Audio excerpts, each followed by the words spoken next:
Un des éléments importants dans toute gestion de projet, et surtout en projet logiciel, est de savoir bien prioriser. Donc on va s'intéresser aujourd'hui à la priorisation des user stories, et surtout comment bien les prioriser, car souvent c'est très mal fait, et ça impacte énormément à la fois sur la gestion de projet, et sur l'organisation des équipes informatiques, et sur le moral des équipes informatiques.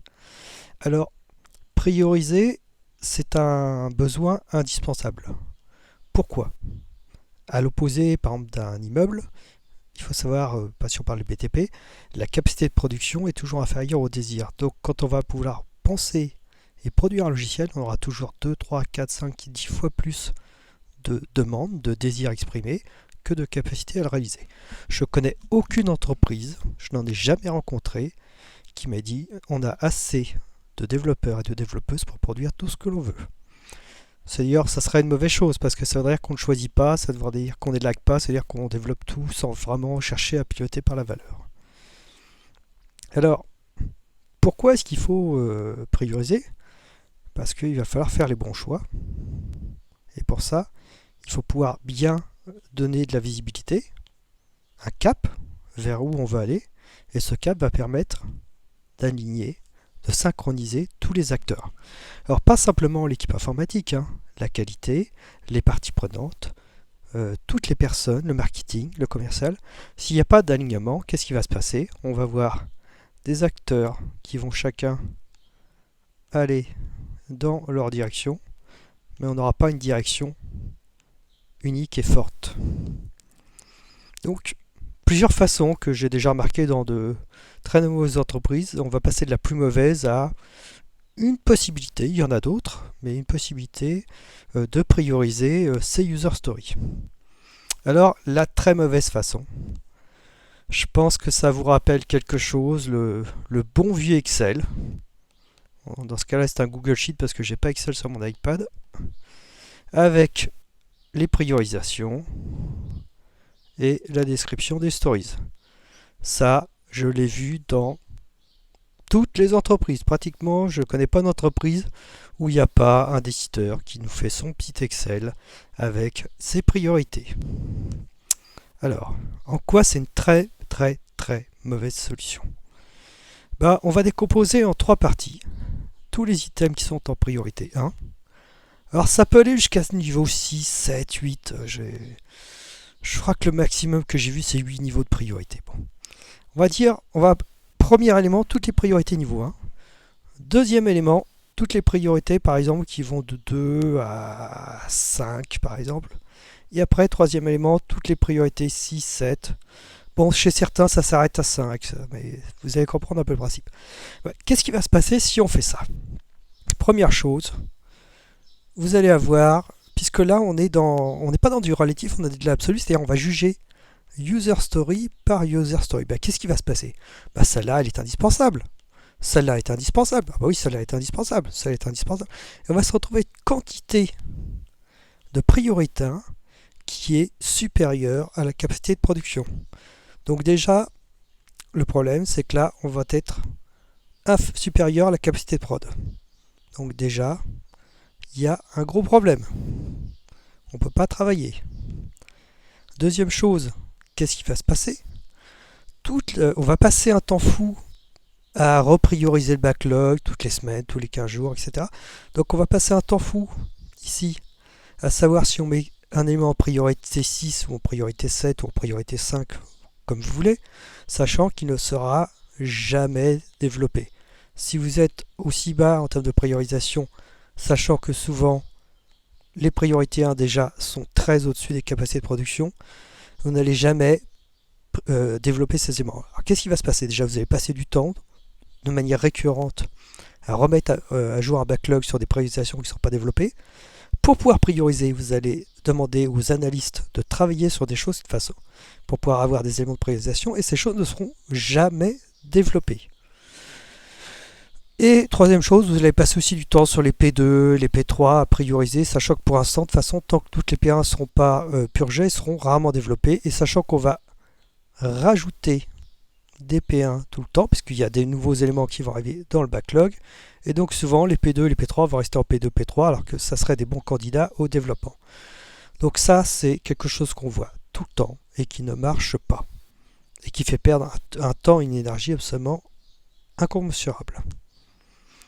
Alors pourquoi est-ce qu'on en est arrivé là? Ça c'est la question. Eh bien c'est simple, il y a des personnes qui pensent que la gestion de projet, c'est ça, la gestion de projet logiciel. Parce que c'est encore plus spécifique. La gestion de projet de développement logiciel, c'est quelque chose de simple et d'évident, et qu'ils savent le gérer, et qu'un simple Excel peut suffire. Eh bien, je leur dirais, chacun son métier. Hein. Si on passe des bacs plus 5 et plus en gestion de projet informatique, c'est qu'il y a une raison. Je dirais même, un bon gestionnaire de projet logiciel ne sera pas un bon gestionnaire de projet infrastructure. Ce sont par exemple deux métiers déjà totalement différents. Donc penser qu'on peut régler des problèmes de développement logiciel avec un Excel, c'est comment être poli, c'est de l'incompétence ou c'est se voiler la face, mais en tout cas chacun son métier. Donc arrêtez ça s'il vous plaît. Alors une méthode un petit peu moins mauvaise, même qui peut être assez correcte, je pense.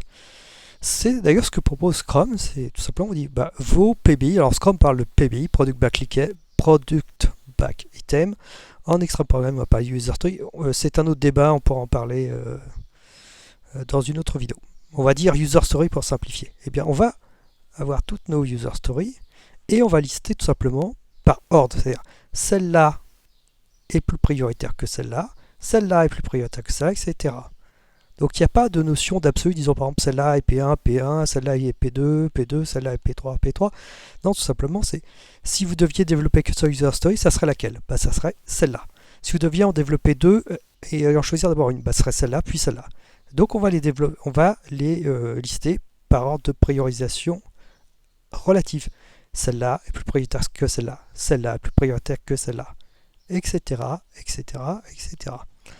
Ça a plein d'avantages.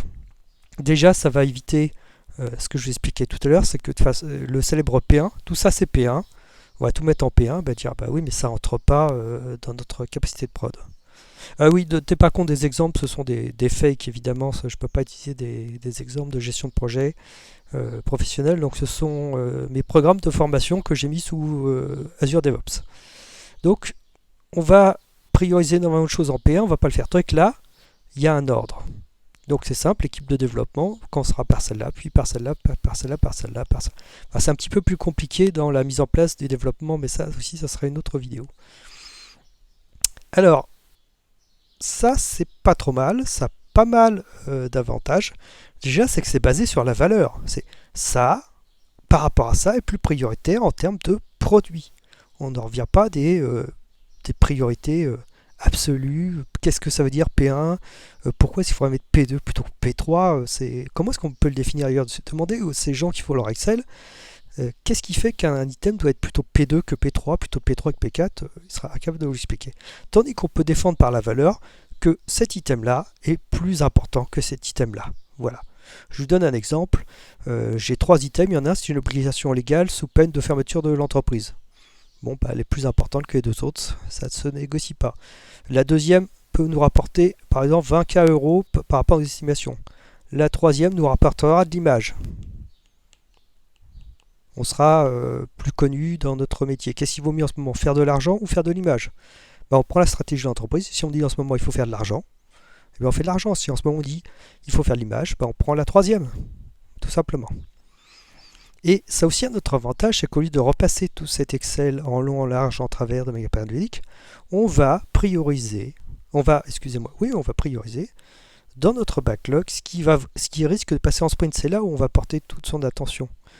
Donc on sait à peu près la vélocité de l'équipe, on a eu nos chiffrages, nos estimations. Je préfère estimation que chiffrage d'ailleurs. Eh bien on sait qu'on va pouvoir prendre notre sprint et pouvoir mettre ces éléments dans le sprint. Donc on ne va pas passer des heures sur un Excel qui fait 400-500 lignes de choses qui ne seront jamais développées. On va s'intéresser vraiment aux choses les plus importantes. Donc ça, c'est pas une mauvaise solution, mais il y a quand même quelques petits inconvénients. Un gros inconvénient qu'on reproche à Scrum, mais alors il faut bien comprendre que Scrum n'est pas la réponse à tout, c'est qu'il n'y a pas de vue d'ensemble, ce que les Américains appellent la big pictures, parce qu'on s'amuse à prendre des PBI. Voilà, ça c'est plus important que ça, plus important que ça, plus important que ça. Mais si on revient à notre client, Lui, ce qu'il veut, c'est un et un seul applicatif. Lui, ce qu'il veut pas, c'est un ensemble de fonctionnalités. Un ensemble, une somme de fonctionnalités, ça donne pas un logiciel. Sinon, il suffirait de prendre de très bons, par exemple, si on prenait la cuisine, de très bons ingrédients, de les jeter tous ensemble et ça fera un plat délicieux. Non, il faut quelque chose de beaucoup plus que ça. Et ce qui me gêne moi aussi personnellement, alors je suis très teinté produit, je l'avoue, c'est peut-être d'avoir travaillé dans une boîte de marketing pendant plusieurs années, c'est qu'il n'y a pas d'approche produit ici. Ça, c'est certes plus important que ça est plus important que ça, mais elle est où la vision marketing là-dedans, la vision stratégique, je ne la vois pas. Donc il me manque aussi quelque chose, c'est pas, pour moi un produit, ce n'est pas qu'une somme de user story. Ça va plus loin. Donc, est-ce qu'il n'y a pas quelque chose d'un peu plus adapté ou ça on va s'approcher de concepts, par exemple, liés au story mapping. Donc, c'est quelque chose sur lequel je vous ferai aussi une vidéo. Ça allongera ma liste de vidéos à faire d'ailleurs. Donc, ah oui, entre deux, il y a aussi la mauvaise manière. Avant la bonne manière et encore la mauvaise manière, j'avais oublié. Eh bien, on va se dire, bon, c'est justement, il n'y a pas de vue d'ensemble, donc qu'est-ce qu'on va faire? On va solutionner. On va faire des features. C'est-à-dire, on va prendre nos user stories, les mettre dans des boîtes qui ont une cohérence fonctionnelle. Par exemple, paiement en ligne. Voilà, tout paiement par carte bleue, par chèque, par PayPal, etc. Gestion des commandes, si on prend du e-commerce. Donc, on va faire des features. Ouais, mais ça, c'est un gros problème. Pourquoi? Voilà, toujours sur Azure DevOps, voilà, là par exemple, on est sur un pur Kanban, on a donc nos petites features, elles sont là, voilà, elles sont ordonnées. On va commencer par la première feature, on va la développer, donc elle sera une progress, elle y en donne, on va passer sur la deuxième feature, c'est une progress, donne. Ça, c'est la très très mauvaise façon de faire. Pourquoi? C'est simple. Le but, c'est de faire des produits innovants. Et plus un produit est innovant, plus on va se baser sur des hypothèses qui ne sont que des hypothèses et non des certitudes. Donc il va falloir s'acheter de la validation d'hypothèses. Et le seul moyen de s'acheter de la validation d'hypothèses, c'est de développer, de se confronter au client, de se planter, d'avoir du feedback client et d'adapter.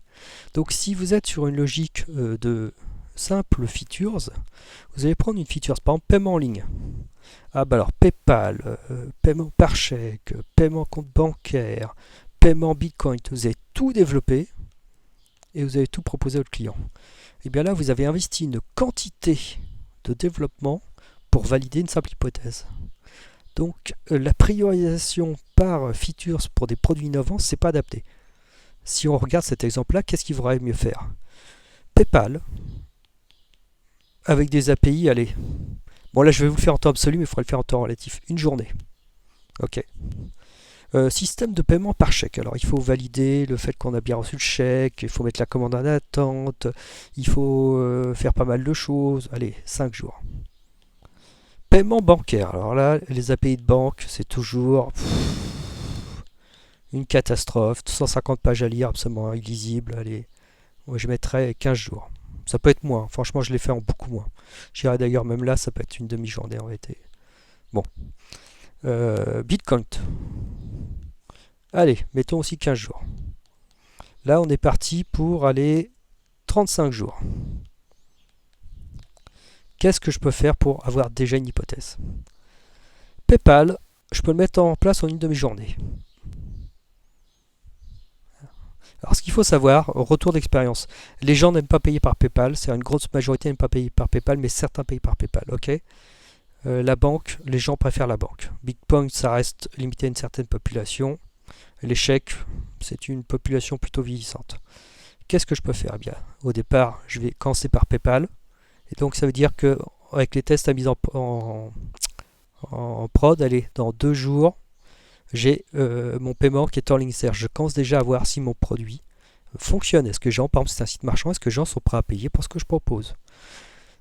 Après, je peux m'intéresser au paiement bancaire qui a un meilleur taux de transformation. Les gens remplissent leur panier et achètent. Mais déjà en 2 jours, j'ai déjà des réponses. Donc là, j'attends 35 jours avant de savoir si mon site e-commerce fonctionne. Donc la priorisation par features est une très mauvaise chose sur des produits innovants.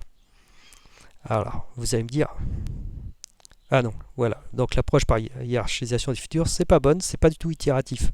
Donc il faut surtout pas s'amuser à faire. On prend plein de features, on les priorise, on fait d'abord celle-là, puis celle-là, puis celle-là, puis celle-là.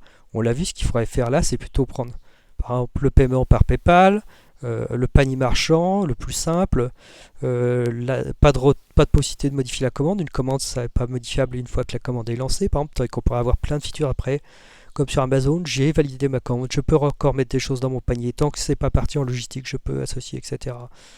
Et bien, à chaque fois, on se rend compte que pour s'acheter l'expérience, en réalité, il faut des petites parties de chaque features pour pouvoir commencer à avoir ce qu'on appelle un TTM, Time to Market, c'est-à-dire un temps de mise sur le marché, un temps de mise en production et donc un temps de confrontation à la réalité qui est très faible.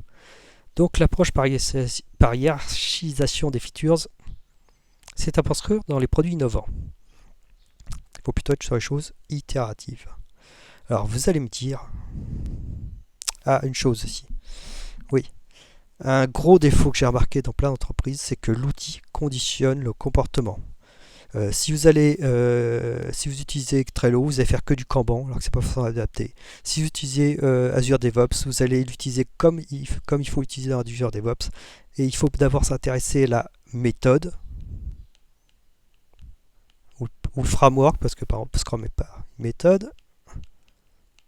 Et ensuite réfléchir à l'outil. Si vous dites on va utiliser tel outil, c'est l'outil qui va impacter sur votre façon de travailler. Ça, c'est très très dangereux. Alors, ce à quoi je voulais venir, un de mes petits dadas, vraiment quelque chose. Si on ne réalise pas de produits innovants, eh bien, vous arrivez sur le marché, il y a déjà A, B, C. Pensez pas que vous serez seul, D, qui proposent des produits avec des avantages, des inconvénients, qui sont liés à des typologies utilisateurs. Par exemple, un produit d'entrée de gamme, un produit très haut de gamme, un produit qui s'intéresse par exemple à du B2B, etc. Et vous allez arriver avec un produit qui n'est pas innovant, alors qu'il y a déjà des entreprises qui ont déjà une clientèle, un marketing. Comment vous pensez percer sur le marché si vous n'êtes pas innovant ? Il n'y a aucune idée maintenant. Prenez n'importe quelle idée, sauf si elle est complètement stupide, il y aura déjà des gens sur le marché. Donc si vous réalisez des produits qui ne sont pas innovants, c'est simple, vous ne vendrez pas. Donc la question de mais si nous on veut faire des produits pas innovants, c'est simple, c'est pas un problème de produit de logiciel, c'est un problème marketing commercial, vous êtes déjà mort. Donc la question pour moi ne se pose pas. Soit on est innovant, soit on va mourir. Alors, une méthode pour prioriser ces user stories que je trouve assez sympathique, c'est la méthode Moscow. Alors, à quoi ça correspond, Moscow ? C'est une abréviation pour décrire must, should, could, want. Alors, chaque user story, on va la passer à travers ce filtre et voir où est-ce qu'il faut passer. Must, ça veut dire que si cette user story n'est pas là, le produit ne pourra pas fonctionner. Prenons toujours notre site marchand. J'ai un site marchand complet, j'ai aucun système de paiement en ligne. Zéro, rien, même pas PayPal. Bon, vous êtes sûr que ça ne marchera pas. Should, c'est que si ça pouvait être mis en ligne, c'est important, mais si c'est pas mis en ligne, si c'est pas développé, ça peut quand même fonctionner. Par exemple, là je peux avoir PayPal. Les gens n'aiment pas trop payer, en tout cas en France, par PayPal. Ça peut être vite fait, il faut absolument au moins avoir ça. Au moins avoir un système de paiement. Paiement par banque, c'est compliqué à mettre en place. Si c'est pas prêt, du moins qu'on a au moins PayPal, ça va. Et Cooled, c'est pas très important. Si c'est pas mis en prod, donc c'est pas très grave, c'est moins important. Voilà. Donc par exemple, paiement par chèque. Ça serait bien parce que on sait que par rapport à notre clientèle, on a environ 15% de nos clients qui ont un certain âge et qui aiment payer par chèque, ou des clients B2B qui ne veulent pas payer par carte bleue. Donc mais il vaut mieux déjà commencer à engranger du retour d'expérience et de l'argent rapidement après offrir le système par banque, et après par exemple le système par chèque pour ces 5 ou 15% de B2C, B2B. Et want, c'est j'en veux pas tout de suite. Par exemple, paiement par Bitcoin. Franchement, c'est pas le but de l'itération. L'idéal serait de donner tous les systèmes de paiement, mais ce n'est pas pour tout de suite. Alors si on peut résumer ça sur un petit schéma, voilà ce que ça donne. Le must, c'est important que ça finisse en prod dans notre incrément, si on prend le vocabulaire Scrum, et c'est vital. Should, c'est vital, on va dire c'est important. Mais si c'est pas fait, c'est-à-dire si c'est pas dans cette mise en prod là, c'est pas grave. Cooled, c'est pas le plus important. Si c'est pas mis en prod, c'est pas obligatoire. Et le want, on n'en veut pas de toute façon dans cette itération, donc ça n'apparaît pas dans ce tableau là. Et comment est-ce qu'on va faire ça? C'est ce qu'on appelle du story mapping. Enfin, le story mapping, ça va plus loin que ça, mais je serai obligé de faire une vidéo à part pour ça. On va prendre toutes nos stories, on va se mettre sur un mur par exemple, et on va découper, voilà, en ligne. Et on va demander à chaque utilisateur de placer en must, should, call, want. Et le must va représenter notre MVP. Mabel Valuable Product. Alors attention, un MVP, ce n'est pas une V1. Un MVP, c'est le minimum qui sert à valider une hypothèse, puisque dans un produit agile, le but, c'est d'avoir un feedback client pour savoir si nos hypothèses sont valables. Ça aussi, on pourra en faire une vidéo juste là-dessus, sur ce thème. Que je vous ai dit, sujet bien plus basse, le story mapping, mais aussi le MVP qui devrait être aussi développé dans une vidéo à part. Alors, il y a d'autres méthodes. C'est pas là où je suis forcément le plus fort. C'est là où je creuse aussi. Puis il n'y a pas besoin forcément d'avoir 50 outils dans notre boîte à outils, mais c'est intéressant de s'ouvrir à d'autres méthodes. Donc, si vous en connaissez d'autres, je suis preneur. N'hésitez pas. Alors, il y a une autre question. Là, on s'est intéressé à produire du logiciel, produire de la user story. Ça, c'est un gros défaut que je retrouve dans beaucoup d'entreprises. C'est il faut produire des user stories, il faut produire des features. Non. Est-ce qu'il ne faut pas plutôt s'intéresser à créer de la valeur? Ça, c'est un vrai problème. Et en produisant moins, beaucoup moins. Ce qui nous intéresse, c'est l'outcome. C'est comment est-ce qu'on va créer de la valeur. On peut produire parfois 10 fois moins, mais bien réfléchi, ça permet de produire beaucoup plus de valeur que... Prenez l'exemple Google Docs, par exemple. Quand il est arrivé, on pouvait faire quoi? Du grade, l'italique. Les mises en page étaient très très limitées, mais on pouvait travailler plusieurs en même temps. Word, vous avez des bandeaux, des options dans tous les sens. D'ailleurs, certaines, je ne sais même pas à quoi elles servent. Moi, je préfère avoir une option qui permet de travailler à plusieurs sur un texte où je peux avoir deux grades, l'italique, du saut de page, des tableaux, mettre des images et puis des puces. Voilà, ça me suffit. Plutôt qu'un document en Word sur lequel je ne peux pas travailler à plusieurs, où je n'ai pas d'historisation. Donc, il vaut parfois produire moins, mais plus intelligemment. D'ailleurs, maintenant, Microsoft a une version en ligne sur Office 365, mais je la trouve plus compliquée que Google Docs. Personnellement, Google Docs, quand je dois faire des documents bureautiques, à ma préférence sur Office Online. Voilà, donc ça, c'est quelque chose qui faut s'intéresser. Pourquoi autant produire? Il vaut mieux produire mieux. Donc ça serait une conclusion pour un thème peut-être suivant à développer sur de la gestion et de la politique produit.